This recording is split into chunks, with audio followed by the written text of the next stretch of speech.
Nous allons consacrer 2 instituts bibliques, celui de ce mois-ci et celui du mois prochain, au livre de Daniel. Nous continuons la série des études sur les livres prophétiques.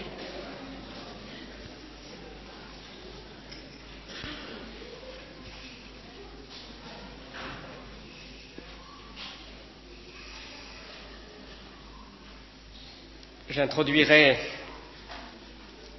notre travail de ce matin par la lecture du 2e chapitre du livre de Daniel. Nous aurons l'occasion d'y faire référence dans la suite de notre temps ensemble. Je le lis tout entier. J'ai choisi ce matin la version dite à la colombe, la Bible à la colombe. Donc, Daniel, chapitre 2. La seconde année du règne de Nebuchadnezzar, Nebuchadnezzar eut des rêves. Son esprit fut troublé et le sommeil le quitta. Le roi fit appeler les magiciens, les astrologues, les sorciers et les chaldéens pour faire reconnaître au roi ses rêves. Ils vinrent et se tinrent devant le roi. Le roi leur dit : « J'ai eu un rêve, mon esprit est troublé, parce que je voudrais connaître ce rêve. » Les Chaldéens répondirent au roi en langue araméenne.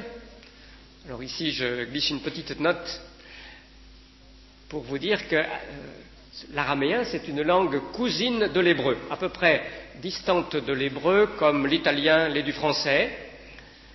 Et c'était la langue diplomatique dans le grand empire de Nebuchadnezzar, l'empire babylonien. C'était la langue des échanges. Il est normal que les magiciens et autres astrologues de Babylone, c'était une caste fameuse à Babylone, aient parlé au roi en araméen. Mais ce qui est plus étrange, c'est que la suite du livre de Daniel continue en araméen. Il n'y a pas seulement les paroles que les magiciens disent au roi, qui sont en araméen, mais tout le récit continue en araméen, alors qu'il avait commencé en hébreu au premier chapitre, et cela jusqu'à la fin du chapitre 7. Et puis au début du chapitre 8, on revient à l'hébreu. Alors nous mentionnerons peut-être un élément d'explication de ce changement de langue tout à l'heure, mais je vous le signale dès maintenant, puisque c'est à l'endroit même où il est dit que les Chaldéens répondirent au roi en langue araméenne que le changement de langue pour tout le livre est fait. Les Chaldéens lui dirent donc : « Ô roi, vis à jamais, dis le rêve à ton serviteur, et nous en donnerons l'explication. » Le roi reprit la parole et dit aux Chaldéens : « Voilà ce que j'ai décidé. Si vous ne me faites pas connaître le rêve et son explication, vous serez mis en pièces, et vos maisons seront réduites en un tas d'immondices.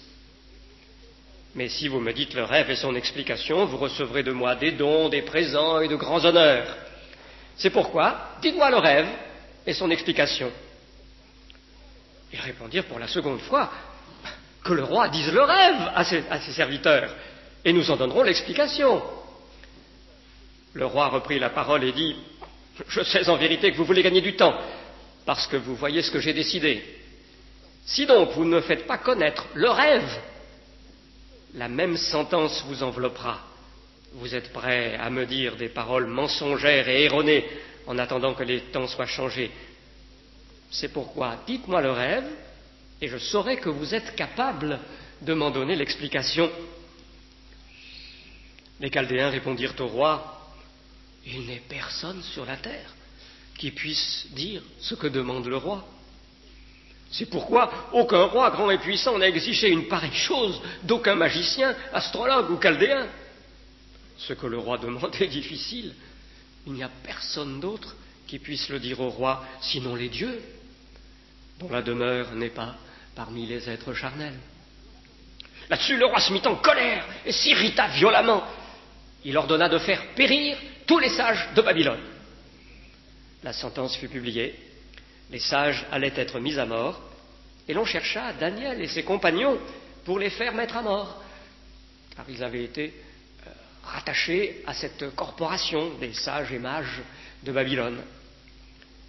Alors Daniel s'adressa d'une manière prudente et sensée à Arioch, chef des gardes du roi, qui était sorti pour mettre à mort les sages de Babylone.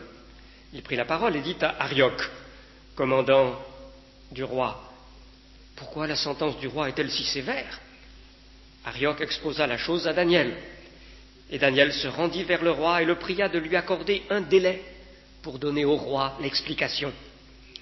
Ensuite, Daniel alla dans sa maison et fit connaître cette affaire à Hanania, Michaël et Azaria, ses compagnons, pour implorer la compassion du Dieu des cieux au sujet de ce mystère, afin qu'on ne fasse pas périr Daniel et ses compagnons avec le reste des sages de Babylone. Alors, le mystère fut révélé à Daniel dans une vision pendant la nuit. Et Daniel bénit le Dieu des cieux. Daniel prit la parole et dit, « Béni soit le nom de Dieu d'éternité en éternité. À lui appartiennent la sagesse et la force. C'est lui qui change les temps et les circonstances, qui renverse les rois et qui établit les rois, qui donne la sagesse aux sages et la science à ceux qui ont de l'intelligence.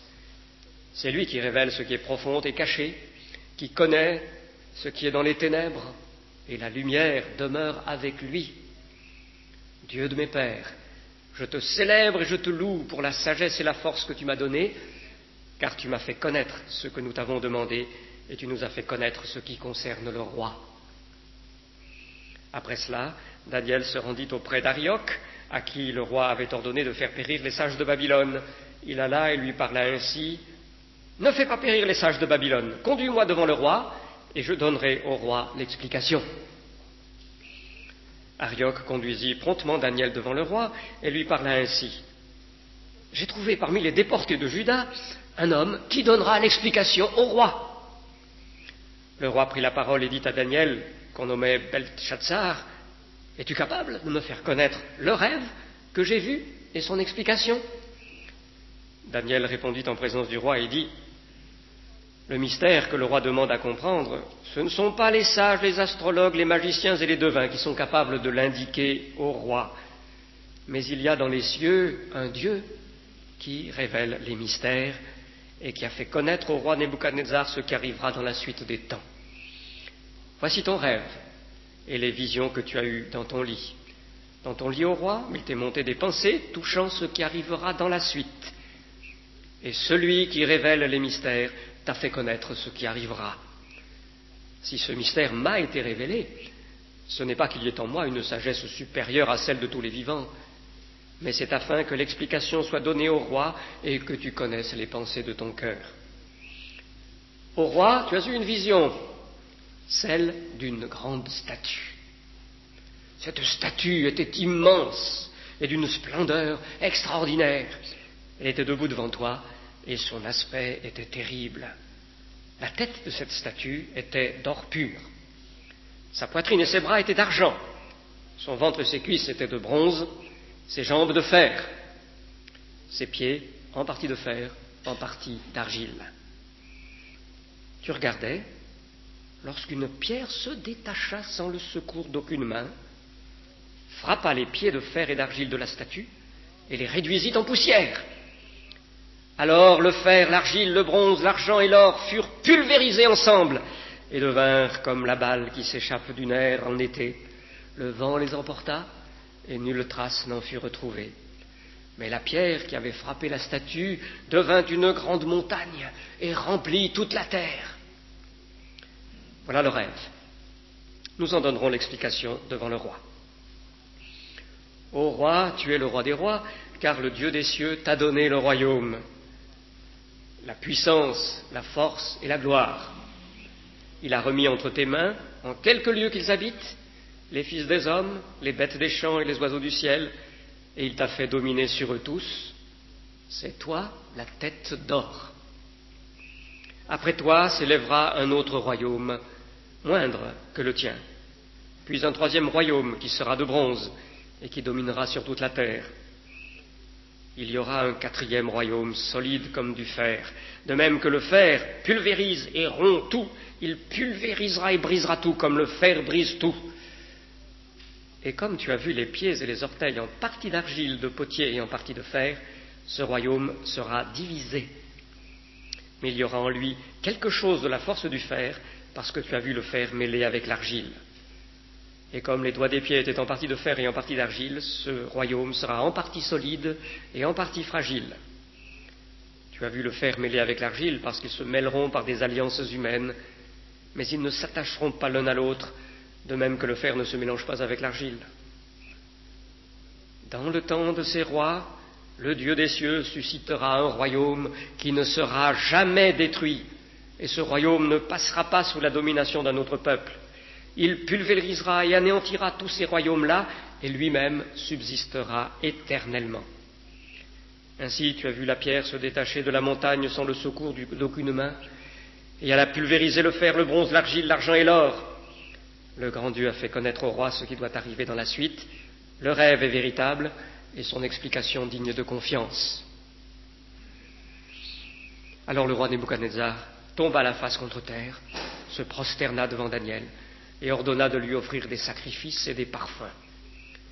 Le roi adressa la parole à Daniel et dit: « En vérité, votre Dieu est le Dieu des dieux et le Seigneur des rois, et il révèle les mystères, puisque tu as pu découvrir ce mystère. » Ensuite le roi éleva Daniel et lui fit de nombreux et riches présents.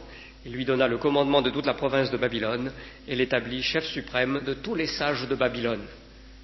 Daniel pria le roi de remettre l'administration de la province de Babylone à Shadrach, Meshach et Abed-Nego. Ce sont les autres noms de ces trois amis mentionnés déjà. Et Daniel était à la cour du roi.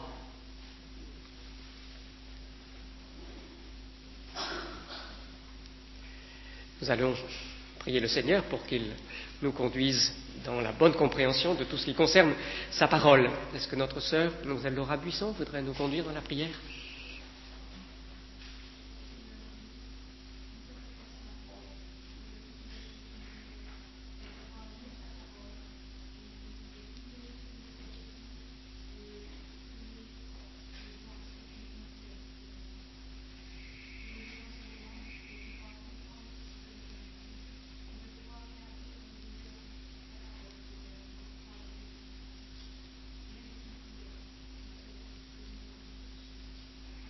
Amen.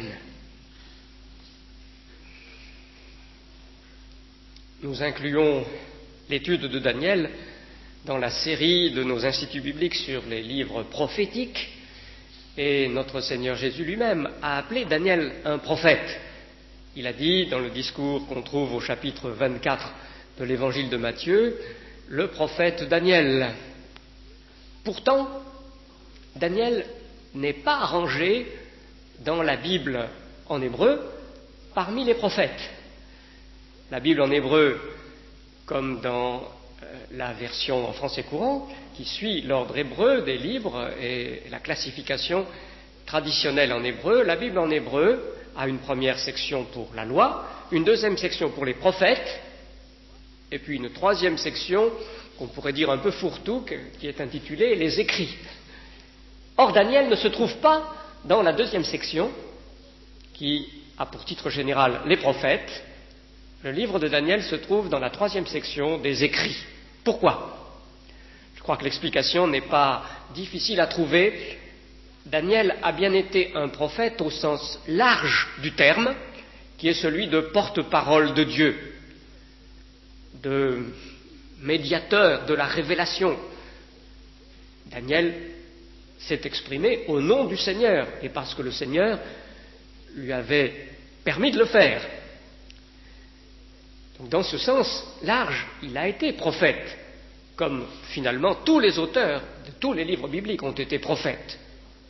Mais Daniel n'a pas été prophète dans un sens plus précis et plus étroit du mot. Les prophètes au sens plus étroit, plus précis, étaient des prédicateurs qui étaient envoyés à Israël pour prêcher publiquement la parole de Dieu qu'ils avaient reçue. Or, Daniel n'a pas été un tel prédicateur, au contraire d'Ésaïe, d'Ézéchiel, de Jérémie, qui eux ont parlé publiquement. Daniel n'était pas prophète, mais homme d'État, comme vous avez pu le constater par la lecture du chapitre 2. il a occupé des fonctions administratives du plus haut rang. Alors on peut dire haut fonctionnaire ou homme d'État à cette époque où il n'y avait pas d'élection pour l'accession aux responsabilités de gouvernement. Ceux que choisissait le roi, c'était à la fois ses très hauts fonctionnaires et puis ses ministres. Donc on peut dire aussi bien qu'il était un ministre d'État de très haut rang, peut-être le premier, ou qu'il était un très haut fonctionnaire. Tel a été son emploi. Et nulle part, il ne nous est présenté en train de faire connaître à la foule, par une proclamation publique, ce qu'il avait reçu de la part de Dieu. Il a répondu au roi, lui donnant les explications, bien sûr par voie orale, dans l'entrevue que nous voyons raconter et rapporter dans le chapitre 2, et à d'autres occasions aussi. Il a parlé pour donner l'explication des signes divins. Mais pour le reste, il a écrit. Et si nous avons son livre, c'est qu'il a écrit les révélations et l'explication des choses révélées selon que Dieu lui avait donné. Donc il n'a pas, au sens étroit du terme, été un prophète, il a été un homme de vision, il a été un sage. L'accent est mis sur la sagesse surnaturelle qui lui a été donnée, en même temps que sur les révélations spéciales sous forme de vision qu'il a reçues ou qu'il a expliquées lorsque d'autres que lui les avaient reçues. Il a fait une carrière à la Joseph, si on peut parler de cette façon. Il y a une très grande similitude, une sorte de parallélisme entre l'histoire de Joseph, exilé en Égypte, vendu comme esclave, qui réussit à devenir ministre d'État du Pharaon, parce que Dieu lui a donné l'intelligence surnaturelle nécessaire pour expliquer un rêve, et puis l'histoire de Daniel, qui de même est exilé, non pas en Égypte, mais en Babylonie, et qui est là comme un otage, un déporté, et qui va lui aussi accéder aux plus hautes responsabilités dans l'État, parce que Dieu lui donne la sagesse nécessaire pour expliquer des révélations. C'est un sage, mais un sage qui ne se contente pas de faire fonctionner ses facultés rationnelles, il le fait aussi, mais qui reçoit des révélations très spéciales, que même le plus intelligent des hommes ne pourrait pas découvrir par ses propres forces. Cet assemblage de révélations spéciales et de sagesse dans la rumination de ces révélations, leur mise par écrit et les explications accompagnatrices, c'est tout à fait caractéristique des apocalypses. En fait, il y a deux apocalypses dans la Bible. Il y a l'apocalypse selon saint Jean, reçu par Jean alors qu'il était dans l'île de Patmos, et nous avons l'habitude de l'appeler l'apocalypse, mais il y a aussi l'apocalypse donné à Daniel, qui est l'apocalypse de l'Ancien Testament. Le genre apocalyptique porte des traits qui sont un peu différents du genre prophétique. Bien sûr, il n'y a pas de coupure entre les deux, et d'ailleurs le mot prophète est employé dans l'Apocalypse de Saint Jean à plusieurs reprises. Donc il ne faut pas séparer, il ne faut pas opposer, mais il y a quand même des différences, une distinction possible dans les apocalypses qui sont écrites, qui ne sont pas prêchées sur la place publique. On remarque qu'il y a beaucoup plus de symboles, un langage chiffré. Alors que les prophètes parlent avec beaucoup d'images, ils ne peuvent pas utiliser une sorte de langage codé avec tout un réseau de symboles qu'il faudra interpréter systématiquement, parce que leurs auditeurs n'auraient pas le temps, quand ils sont en train de parler, de décoder ces choses. En revanche, lorsqu'il y a un texte écrit, on a le temps. On peut chercher, que veut dire ce symbole, que veut dire oui. Donc, dans les écrits apocalyptiques, dans les apocalypses, le mot voulant dire révélation, il peut y avoir un langage chiffré. Les chiffres en général sont de valeur symbolique, pas tous forcément, mais en général. Et puis la vision s'élargit. Au lieu que le message porte sur des événements très particuliers, juste comme ça, c'est souvent des visions qui nous déroulent en quelque sorte tout l'avenir que Dieu prépare, qui sont en cause. Et c'est exactement ce que nous trouvons dans le livre de Daniel, comme dans l'Apocalypse du Nouveau Testament. C'est en quelque sorte panoramique, cosmique, dans l'ampleur de la vision, beaucoup plus encore que chez les prophètes. Et du fait même que c'est l'histoire du monde qui se déroule sous nos yeux, l'accent pourra être beaucoup plus nettement marqué sur l'origine au-delà du monde, l'origine céleste du salut que Dieu prépare. Ça aussi, c'est un accent très fortement marqué dans les deux apocalypses, celle de Daniel et celle de Jean. Donc le livre de Daniel, livre de sages recevant des révélations de la part de Dieu, qu'on appelle donc apocalyptique dans le langage des techniciens, est un livre très soigneusement composé, avec des symétries. Je ne vais pas entrer dans le détail des plans, mais je suis obligé d'ajouter un mot pour achever mon introduction, puisque j'en suis encore à l'introduction. C'est qu'un livre de type apocalyptique, généralement, suscite de grandes controverses parmi ceux qui l'étudient. Comme il est plus travaillé, comme il a un langage plus codé, vous avez des disputes. C'est un livre extraordinaire et vous avez des disputes parmi ceux qui l'interprètent ou même qui essayent de le situer dans l'histoire. Et le livre de Daniel est comme une pomme de discorde entre les spécialistes. Je ne peux pas vous le cacher. Les critiques qui ne prennent pas la parole de Dieu avec tout l'entier respect qui lui est dû ont eu tendance en général à dire « Oh mais ce n'est pas en fait un livre venant du vrai Daniel au VIe siècle avant Jésus-Christ, non, en fait, il a été fabriqué bien longtemps après, etc. » Il y a un livre qui a été écrit évoquant ces attaques des critiques, comme on les appelle, lancées contre le livre de Daniel, qui s'intitule « Daniel dans la fosse aux critiques ». Et puis, parmi les évangéliques même, tous ne sont pas d'accord sur le sens qu'il faut donner, malgré la présence d'explications, aux diverses visions et aux divers commentaires que nous trouvons dans le livre de Daniel. Alors, je ne vais pas entrer dans ces instituts bibliques, dans les controverses. Je vais éviter de vous parler d'une thèse et puis des arguments pour et puis des arguments contre, en tout cas sauf exception. Je vais éviter de le faire. Ça ne convient pas à la brièveté du temps que nous avons ensemble. Je vais donc vous livrer les conclusions que je crois justes. Alors je vous rassure un tout petit peu en vous disant qu'elles correspondent en gros au moins à l'avis majoritaire parmi les docteurs évangéliques.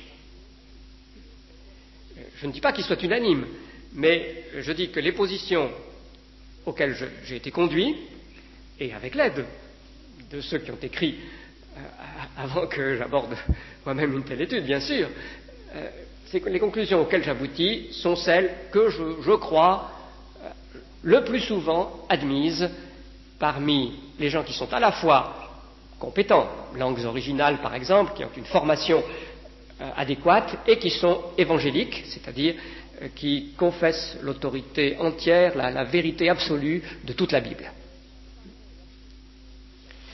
Je parlerai du livre de Daniel sous trois sous-titres, j'aurai trois subdivisions si vous voulez, en laissant en tout cas la troisième pour la fois prochaine, peut-être que même la deuxième, je serai obligé d'en laisser quelques éléments pour la fois prochaine, mais j'ai prévu plutôt 2 sections aujourd'hui et puis une troisième au mois de juin.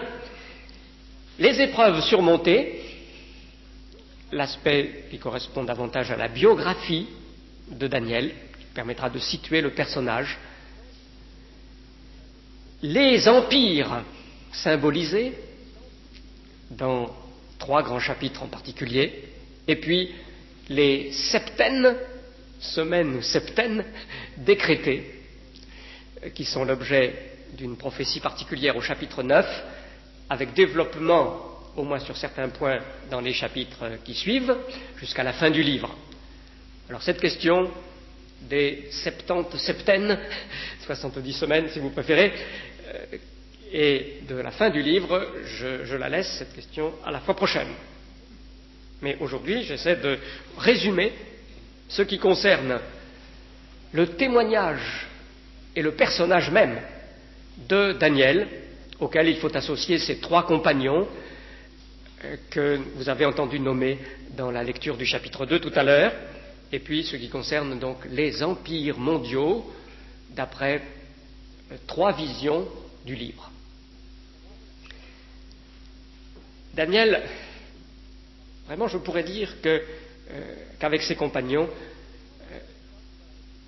il se dresse comme l'un des premiers martyrs, au sens propre du terme témoin. Le martyr, martus en grec, c'est simplement le témoin. Ça ne veut pas forcément dire mise à mort. Daniel et ses compagnons, dans un environnement païen, a tenu bon comme le témoin de la vérité du Dieu des cieux, du vrai Dieu opposé aux idoles, du Dieu qui s'était révélé à Israël. Il a tenu bon malgré l'opposition, malgré le danger, frisant la mort à plus d'une reprise, nous allons y revenir. Ce qui fait que le mot de martyr convient bien. Et on peut dire que c'est le premier, parce qu'en Israël, ce n'était pas la même situation. La religion de l'Éternel était établie. Et s'il y a eu de l'idolâtrie, c'était une corruption. Mais Daniel et ses compagnons se sont trouvés, eux, en terre païenne, un peu comme nous, les témoins du Seigneur Jésus. Nous sommes dans un monde qui ne le connaît pas, un monde qui est livré à ses idoles. Il y a une plus grande similitude entre la situation de Daniel et la nôtre qu'entre celle des autres personnages de l'Ancien Testament en général, et puis la nôtre situation de chrétiens dans un monde païen. Donc Daniel, avec ses compagnons, se dresse comme un témoin qui a été capable de tenir bon sous la pression, sous la persécution. Et je discernerai trois grands moments de ce témoignage de Daniel. Un qui se situe au début de sa vie, un qui se situe quelque part dans le cours de son existence, on ne sait pas la date exacte, et un troisième moment qui se situe vers la fin de sa vie, à la fin de sa vie certainement. Alors, premier grand moment, celui de sa déportation et de ce qui a suivi des premiers temps à Babylone. Je vous rappelle la situation, nous l'avons vu en parlant du livre de Jérémie et en parlant du livre d'Ézéchiel. Je vous refais la carte du Moyen-Orient. Là, c'est la Méditerranée. Là, c'est la mer Rouge. Là, c'est le golfe Persique. Juda, capitale Jérusalem, vous le savez, a connu à la fin du 7e siècle avant Jésus-Christ vraiment son agonie, et au début du 6e, c'est-à-dire avant et après l'an 600. Comme les prophètes en avaient averti le peuple, les châtiments ont fini par atteindre ce royaume si souvent rebelle et par conduire à sa destruction, y compris la destruction du temple. Ça s'est fait après une longue période de domination assyrienne. Les Assyriens avaient été la grande puissance du Moyen-Orient. C'est dans l'Irak actuel que correspond que se trouverait le foyer de leur puissance. Ils avaient traité Juda un peu comme un État vassal. Mais ils ont été battus vers la fin du 7e siècle, avant Jésus-Christ donc, par les Babyloniens. Babylone était une province de leur empire. Tout ça se situe en Irak actuel. Les Babyloniens ont défait la puissance assyrienne et sont devenus les maîtres de tout le Moyen-Orient.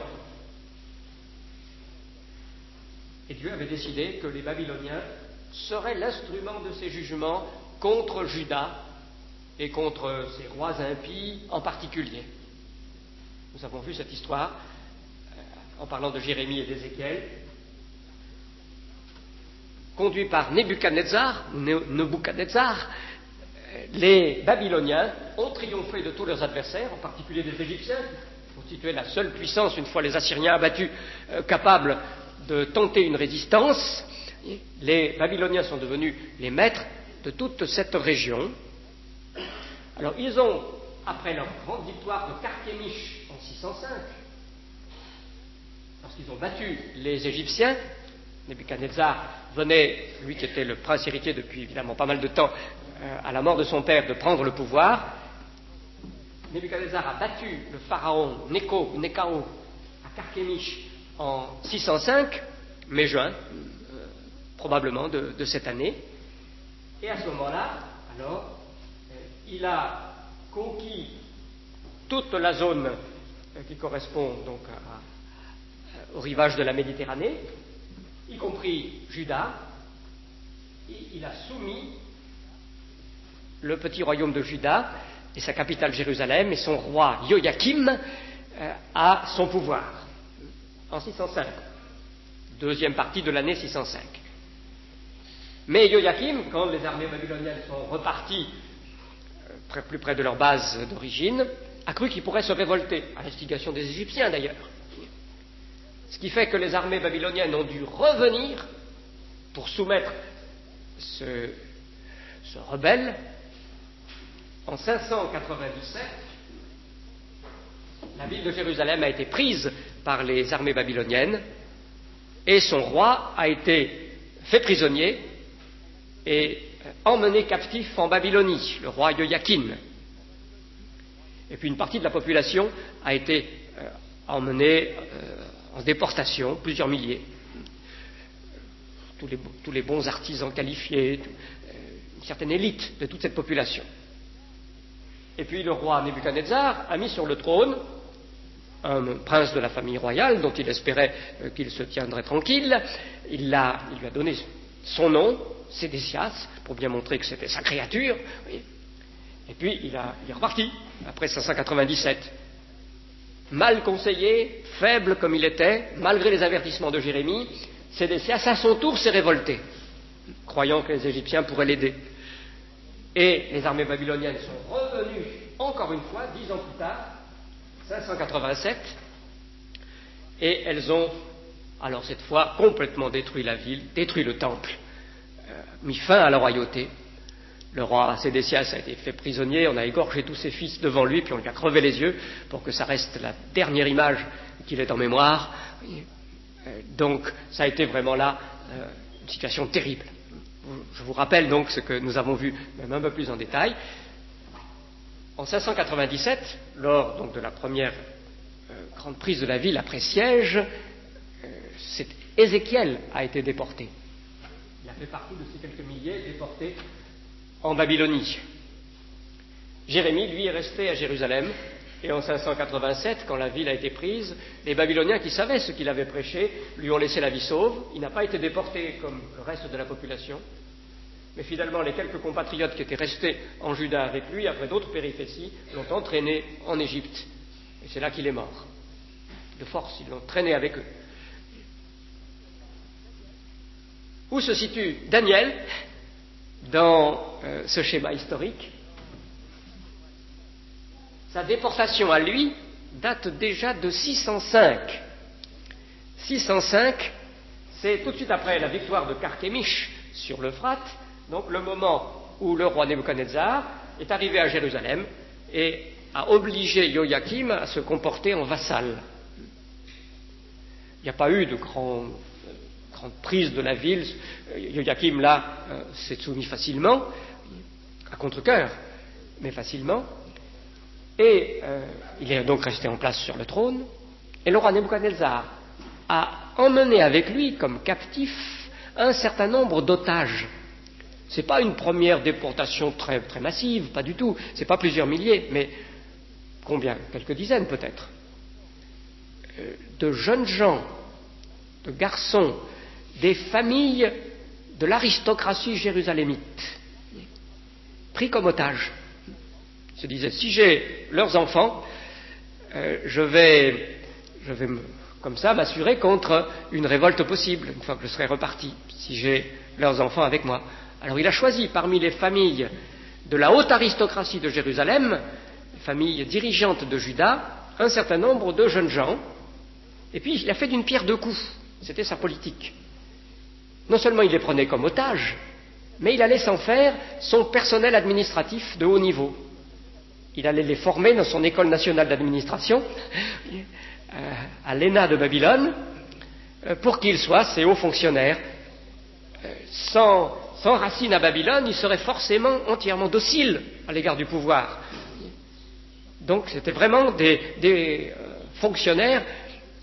Alors il les a bien choisis, sélectionnés, sans aucun défaut, des jeunes gens intelligents, bien faits et tout.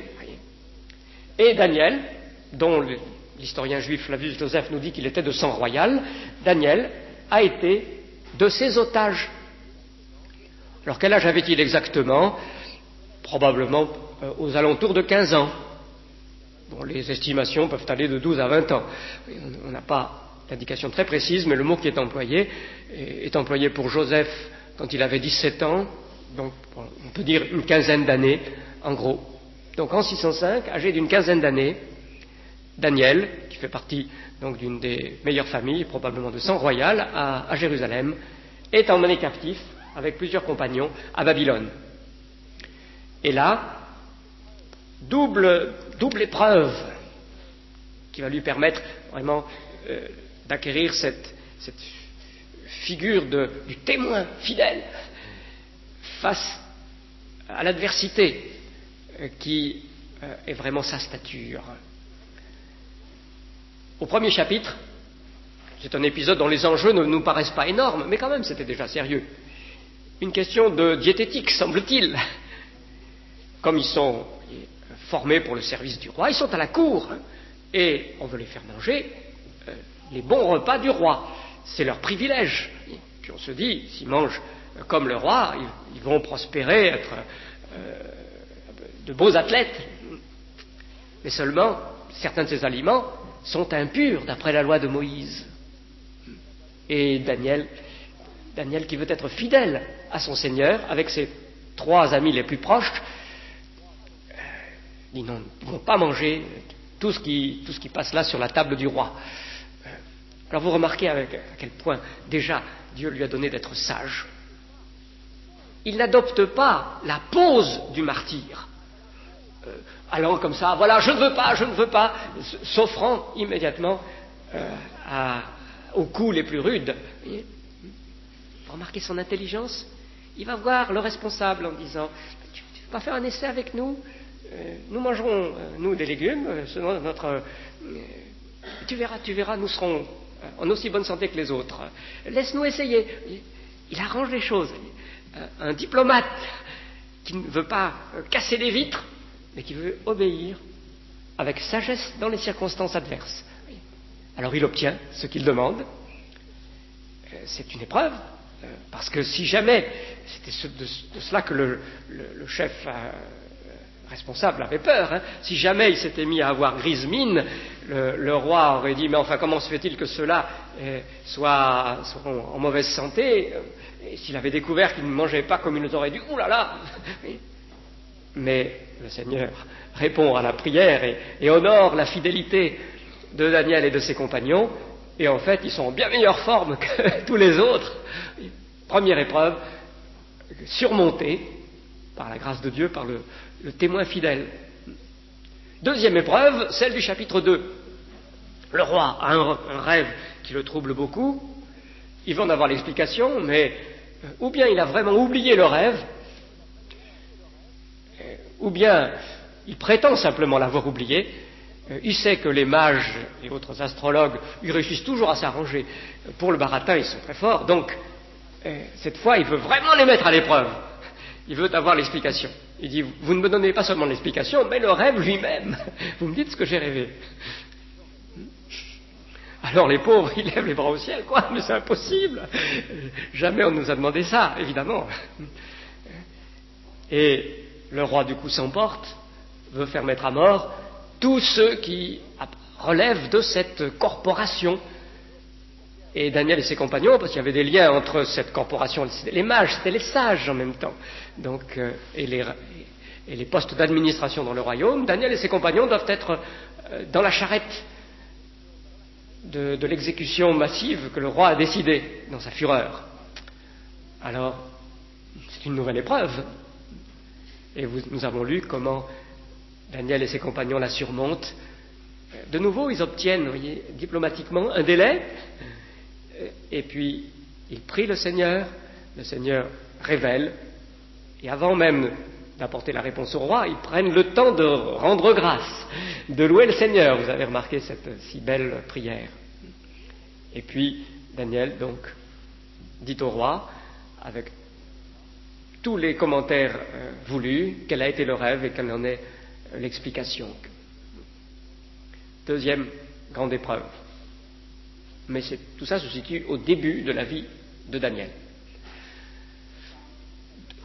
Plus tard, on ne sait pas exactement à quel moment, il y a eu un autre moment très, très intense. C'est surtout les compagnons de Daniel, les trois amis, qui ont été spécialement touchés. Ça nous est rapporté donc au chapitre suivant, 3 et 4. Au chapitre 3, pour ses compagnons de Daniel. Le roi, dans une période où, semble-t-il, il était en paix, se gonflant d'orgueil, a édifié une immense idole en ordonnant que tout le monde l'adore. Alors Daniel n'est pas mentionné dans ce chapitre 3, il était probablement en inspection dans les provinces, il n'était pas lui-même directement touché, mais les trois compagnons ont refusé l'idolâtrie. Et le roi furieux a donné l'ordre de les jeter dans une fournaise surchauffée, dans un feu d'enfer. Et ces trois jeunes gens ont été jetés dans cette fournaise. Et alors, extraordinaire, un miracle, comme il y en a peu même dans la Bible, ailleurs, un miracle, vraiment qui a suspendu toutes les lois de la nature. Ces trois hommes ont été parfaitement préservés dans ce feu. Et le roi qui observait la scène, à quelque distance, pour ne pas être complètement rôti lui-même, a vu qu'il n'y avait pas seulement les trois, mais quelqu'un qui avait l'apparence de fils de Dieu avec eux. Un miracle, là encore, d'épreuve surmontée, tout à fait extraordinaire. Et puis, je pense qu'il faut lier à cet épisode celui du chapitre suivant, où le roi a de nouveau un rêve, et où il est aussi question de son orgueil, comme donc au chapitre 3. Il a un rêve qui peut-être n'était pas si difficile à interpréter, où le roi qui s'était laissé emporter par un mouvement d'orgueil voit un grand cèdre, un grand arbre qui est abattu, qui est laissé pendant 7 ans dans l'herbe, dans la rosée. Et Daniel explique, qui est convoqué pour donner l'explication, il a pu avoir peur de devoir donner une telle explication, que ça voulait dire que le roi allait être frappé, qu'il allait être abattu de sa splendeur, qu'il allait être comme les animaux à manger de l'herbe et à vivre tout nu dans l'herbe mouillée pendant 7 ans, à titre de châtiment pour son orgueil envoyé par le Dieu des cieux.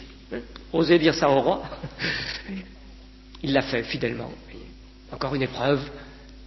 Et le roi a eu la sagesse là de respecter cette parole. Le châtiment est venu sur lui. On peut certainement expliquer ce qu'il en a été. Il est devenu fou. C'est certainement un cas de boanthropie. Il y a des cas, c'est répertorié dans les annales de la psychiatrie, assez fréquents de lycanthropie, où des gens se croient des loups et se comportent comme des loups. Ça s'appelle la lycanthropie. Il existe des cas plus rares, mais ça existe aussi de boanthropie, où les gens se croient des bœufs. Alors ils broutent de l'herbe, refuse de tout habiller, etc.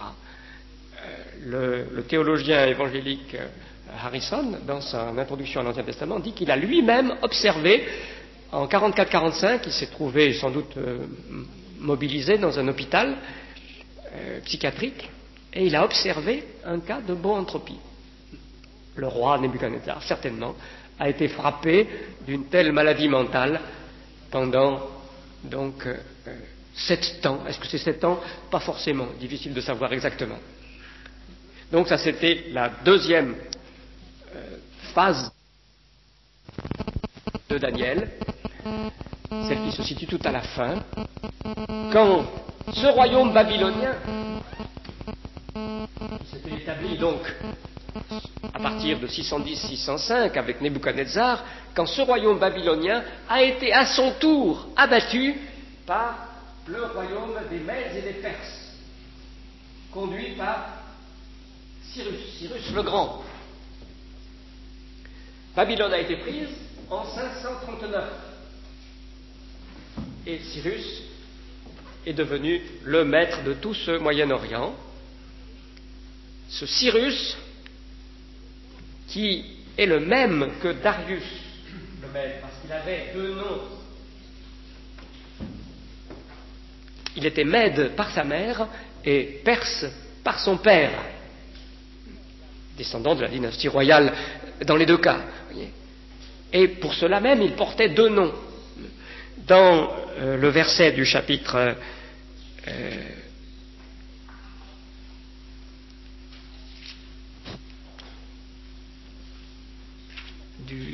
du chapitre 6, verset 29. Donc, Daniel lui-même prospéra sous le règne de Darius et sous le règne de Cyrus le Perse. Il faut comprendre le « et » dans le sens « à savoir ». C'est un seul et même personnage, d'après les études qui me paraissent les plus convaincantes de spécialistes évangéliques. C'est exactement la même tournure qu'on a dans 1 Chroniques 5, 26. Là aussi, il y a 2 noms de rois avec « et », mais en fait on sait parfaitement bien par l'histoire, ça ne s'est pas discuté, que ce sont 2 noms du même roi, du même individu, et que la conjonction en hébreu doit être traduite « à savoir », c'est-à-dire. Donc on doit traduire « Daniel lui-même prospéra sous le règne de Darius », c'est-à-dire sous le règne de Cyrus le Perse. C'était un roi avec une double identité, Mède et Perse. Alors donc c'est ce Cyrus Darius qui triomphe de Babylone en 539. Alors à cette occasion, nouvelle épreuve, double avec interprétation d'oracle pour Daniel, juste avant la prise de Babylone en 539. Le roi, en fait c'est le fils du roi, mais c'est lui qui exerce le pouvoir à Babylone, Belshazzar, donne un grand festin. Les armées médo-perses sont à la porte, mais il croit que ces murailles vont tenir, et il donne un grand festin, et au cours de ce festin, ils sont plus ou moins pris de vin, alors on ne sait pas très bien comment ça s'est passé, mais il croit voir une main qui écrit quelque chose sur le plâtre du mur. Et puis, il y a une inscription en effet. Qu'est-ce que ça veut dire? Qu'est-ce que ça veut dire? Personne ne réussit à comprendre, les mages ne réussissent pas, etc. Et puis, la mère de Belshazzar, la reine-mère, donc dit, je me rappelle autrefois, il y en avait un de Juda, là, qui était capable de trouver l'explication quand personne ne l'a trouvé. C'est Daniel. Alors on va le chercher. Il était vieux, il avait 80 ans, là, à peu près. On va le chercher, on lui demande. Méné, Tekel, Faxine. Il donne l'explication. Compter, peser, diviser. Il annonce à Belshazzar la fin de son règne, la division du pays qui va être conquis par les Mèdes et les Perses, et que lui-même va mourir. Ça, c'est une épreuve. Il devait de nouveau donner une explication, et puis, dont il triomphe. Et alors, le roi perse, Cyrus Darius, devient le souverain, et bien sûr, il a dû savoir ce qui s'était passé, il élève Daniel, de nouveau, à des positions très importantes, le vieux Daniel. Mais des intrigants qui sont jaloux, essaient de trouver le moyen de nuire à Daniel et de l'abattre, Ils savent bien qu'ils ne pourront trouver aucune irrégularité dans sa gestion, qu'il n'y a qu'une seule chose qui peut opposer Daniel à son roi, c'est sa fidélité à la loi de Dieu. Alors ils réussissent à persuader le roi Darius Cyrus de se faire adorer, que toutes les prières devront dites à son adresse. Alors, le roi se laisse faire, oui d'accord, c'est proclamé, mais Daniel, lui bien sûr, n'en tient aucun compte. Fidèle témoin de son Seigneur, il continue à prier le seul Seigneur, comme il le faisait auparavant, 3 fois par jour. Et alors, bien sûr, les autres qui n'attendaient que ça, qui l'avaient bien prévu, le dénoncent, et le roi, à contre-cœur, parce qu'il estime beaucoup Daniel, dit, bon ben d'accord, il faut le jeter dans la fosse aux lions. Et il est jeté dans la fosse aux lions, et le roi, il dort très mal cette nuit-là. Et le matin, il a quand même un petit espoir, c'est fou, mais Daniel. Et Daniel a été entièrement préservé par l'action miraculeuse de Dieu. Et ce sont ces détracteurs qui sont jetés dans la fosse. Double épreuve à la fin de la vie de Daniel. Voilà pour ce qui concerne le personnage et le grand schéma de sa vie. Il me semble que nous pouvons nous rappeler spécialement 2 choses lorsque nous considérons l'ensemble de sa vie et quelles leçons nous pouvons en tirer. La première, c'est que le Seigneur sait délivrer ses fidèles qui sont dans l'épreuve et sous la persécution. Il sait les délivrer. Ça ne veut pas dire qu'il le fait toujours automatiquement. L'Épître aux Hébreux nous dit bien que par la foi, certains ont été mis à mort. Mais il nous est précieux de savoir que le Seigneur a la puissance et la vigilance, si ça correspond à ses plans de sagesse, de délivrer d'une façon parfois extrêmement spectaculaire. Et cela vaut toujours pour nous, nous pouvons nous le dire. Deuxième leçon, quand il y a une délivrance, c'est bon jusqu'à la prochaine fois. Je crois que ça, c'est aussi important de le noter. Parfois, nous pouvons avoir l'impression que quand il y a une victoire spirituelle qui a été remportée, maintenant, ça y est, on peut se relâcher, il y a bien des périodes de répit, mais le diable revient à l'attaque. Daniel, il avait connu ces épreuves terribles au début de sa vie. À 80 ans, il pouvait se dire, bon, maintenant, je suis à la retraite, je me la coule douce, maintenant je risque plus rien. Et le Seigneur a permis de nouvelles épreuves, peut-être encore plus graves, jetées dans la fosse aux lions, que celles de sa jeunesse. Même pour le Seigneur Jésus, il a été dit que quand le diable, ayant essayé de le tenter et n'ayant pas réussi, s'est éloigné, il s'est éloigné jusqu'à une occasion favorable. C'est ce que l'évangile de Luc dit au chapitre 4, verset 13.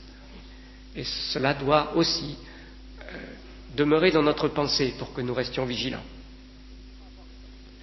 Alors je ne vais pas avoir le temps de traiter en détail le deuxième point, les grandes visions, mais je vous introduis quand même ce sujet dont nous parlerons donc la fois prochaine. Il y a 3 chapitres où il est manifestement question sous des formes symboliques des grands empires qui se sont succédés dans l'histoire même du monde à partir du temps de Daniel. Il y a les chapitres 2 et 7. Il est manifeste qu'ils se correspondent.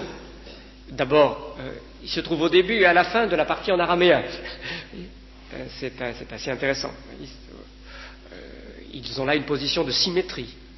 Dans les 2 cas, il y a 4 royaumes ou empires, plus un 5e, ou plutôt un qui ne porte pas de numéro. Parce que 1, 2, 3, 4, et puis l'empire, on pourrait dire oméga.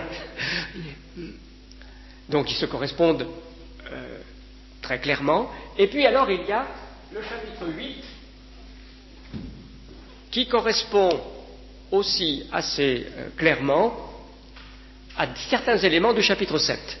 C'est le même langage, il s'agit d'animaux qui représentent des royaumes, c'est clair, c'est dit, comme au chapitre 7.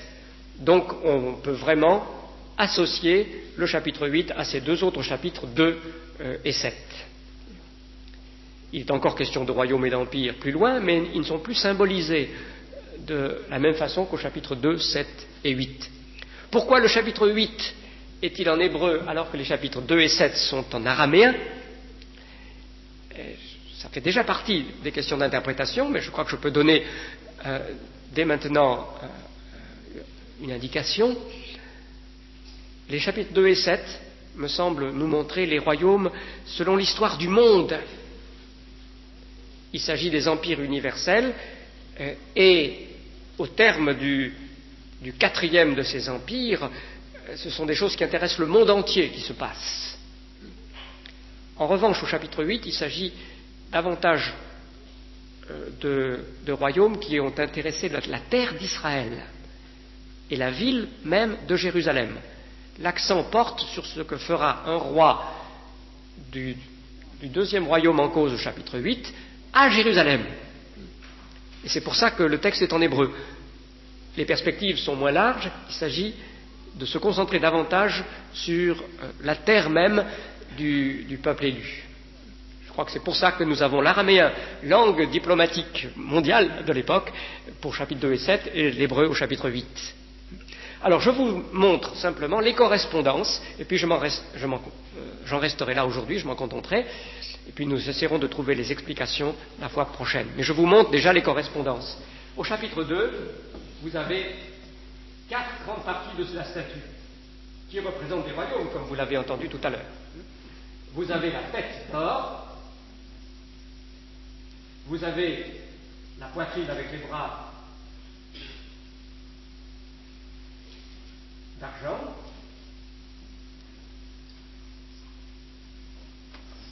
avec le chiffre 2 qui est assez caractéristique puisqu'il y a les 2 bras. Vous avez le bassin avec les cuisses en bronze, et vous avez les jambes et les pieds fer argile. Eh bien, vous trouvez au chapitre 7 très clairement les correspondances. Vous avez d'abord comme premier animal qui monte de la mer un lion avec des ailes d'aigle.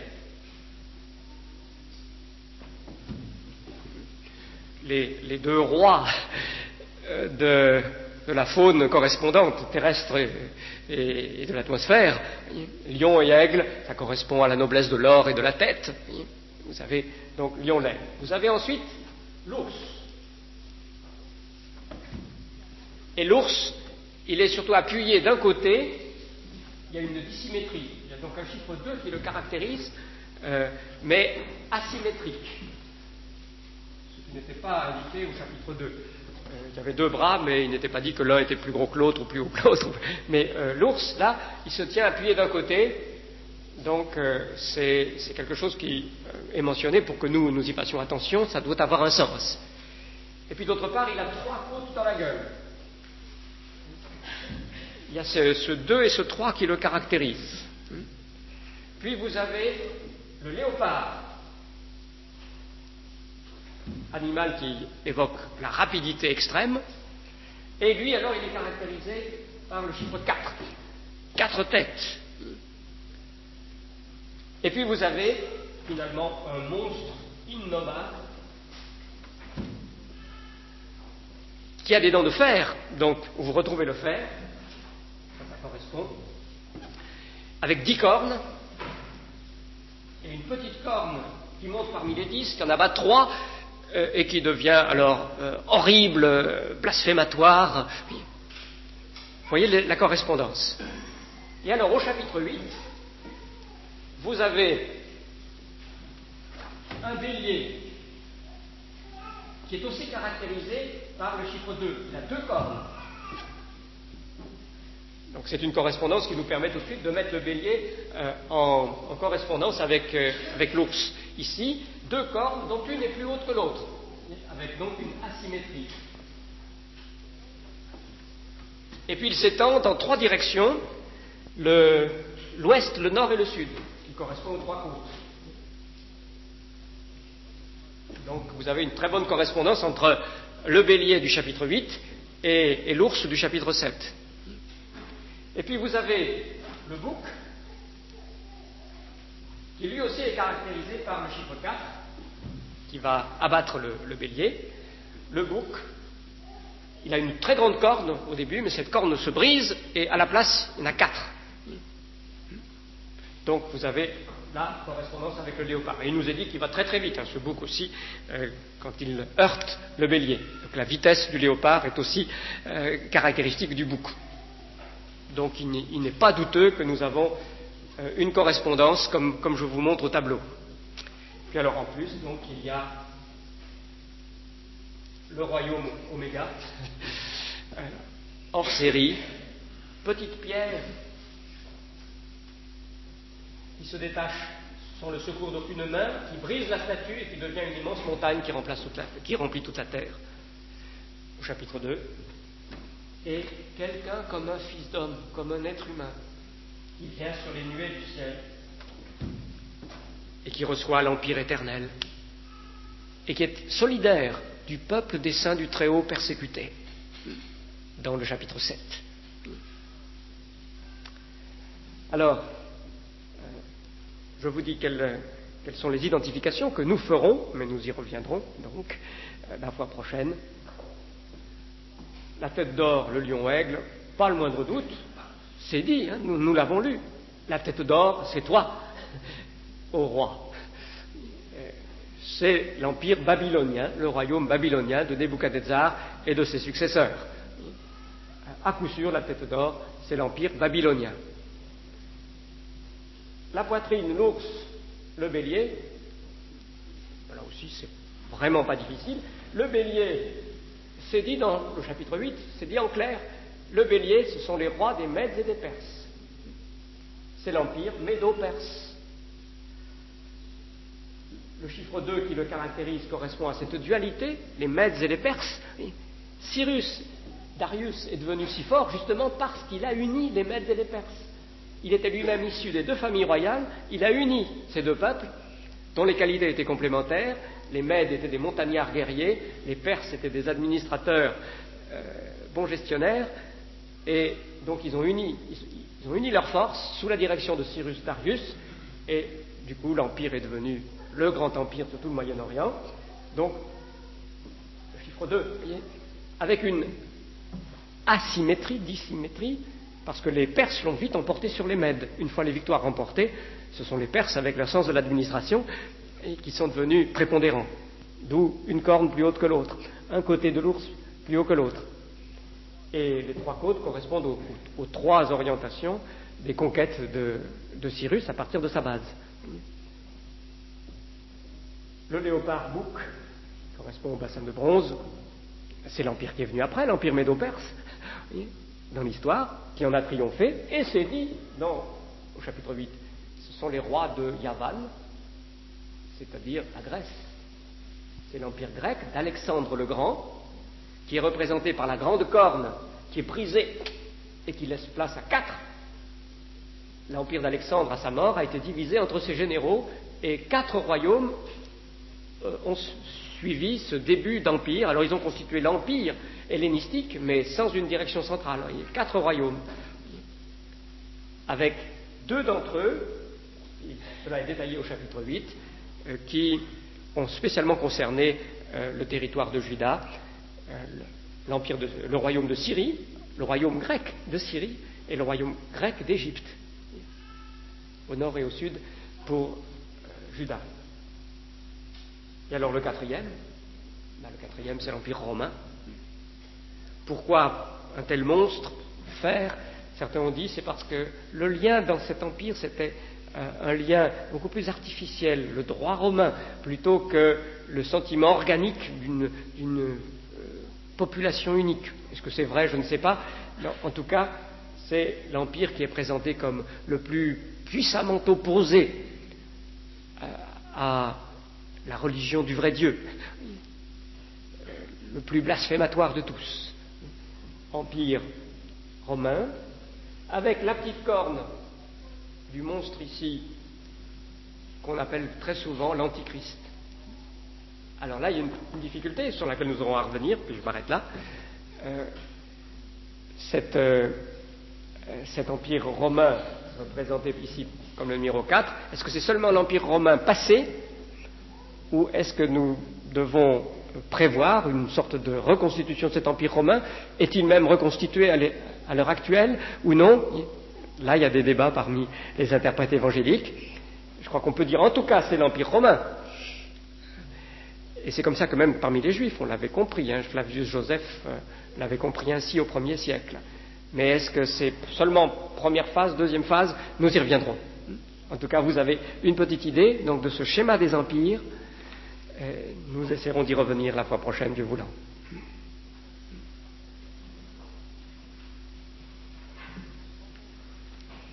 Voilà, alors je me rends compte que ce sont les questions d'interprétation que nous avons juste abordées aujourd'hui et qui peuvent susciter beaucoup de questions pour vous. Si vous en avez une, vous pouvez la dire, mais je pense que c'est plutôt la fois prochaine que nous pourrons avoir des questions.